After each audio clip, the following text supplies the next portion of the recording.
তো মানুষ হতে পারি। কই তা তো দিই না, তার বেলা নেই। এই হলো আমাদের বিচার। কৃষ্ণ কি এত সহজ, না নিতাই গৌর এত সহজ?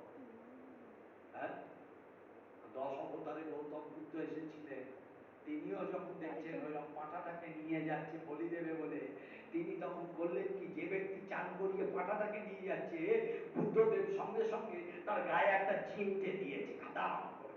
যেই চিমটে দিয়েছে, বাবা গো বলে লাফিয়ে উঠেছে, দিয়ে গৌতম বুদ্ধের দিকে তাকিয়েছে। বুদ্ধদেব বলল, কি হলো বাবা? বললো, এত জোর চিমটি কাটলেন, লাগলো। বললো, তোর যদি এইটুকুনিতেই এত লাগে, না জানি ওকে নিয়ে গিয়ে এখন কত ব্যথা দিবি বলতো। যে না ওকে ছেড়ে, যে না ওকে ছেড়ে। তাহলে দেখছো, চৈতন্য তার নাম, যেদিন চেতনার দরজা খুলবে সেদিন চৈতন্য উদয় হবে। তার আগে অব্দি যতই বলি না কেন শ্রীকৃষ্ণ চৈতন্য খুঁজে পাওয়া সম্ভব নয়। আগে চেতনার দরজা খুলতে হবে, সেইটার দিকে ধ্যান রেখে আমরা নিতাই গৌরে এই আজকের লীলা অনুধাবন করলাম। আর এই লীলাকে অবগত হয়ে যেন আমরা সত্যি আদর্শ প্রতিভা যুক্ত মানুষের মতন মানুষ হয়ে তবেই আমরা নিজেদের দাঁড় করাতে চাই। কারণ আমি